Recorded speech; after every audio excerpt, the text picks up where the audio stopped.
Hello, Eden Lake students, families, and staff members. It's Mr. Beekmann with today's announcements. Today is Thursday, April 23rd, 2020, Specials Rotation, Day 1.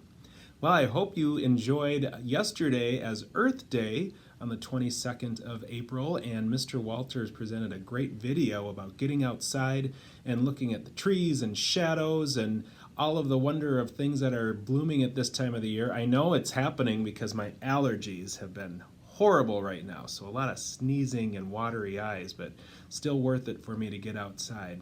And also just noticing how if you have some time just to start cleaning up outside. I know that a lot of stuff gathers over the winter time, and so do your part to help keep our world clean and looking great for all of us to enjoy.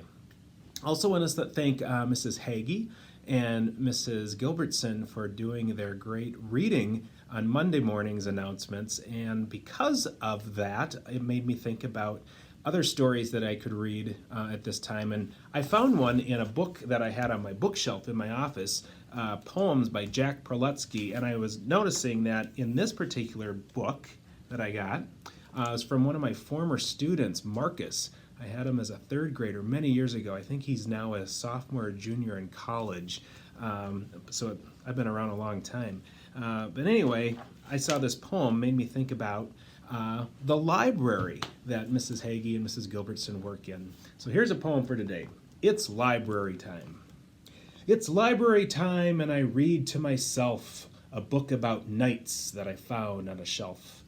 I start to imagine the more that I read that I am a knight on a powerful steed. I conquer a dragon to show I am brave, then vanquish a troll in its dingy dark cave. I ride through the land doing deed after deed, for we have a library where I can read. Yeah. And great picture of images. And so even though we're not physically in our school, in our own Eden Lake Library, I do hope that you are finding the time to read lots of different pieces of literature, magazines, or comics, and keep that imagination alive. So make it a great day, show Eagle Pride, be safe, be responsible, and be kind.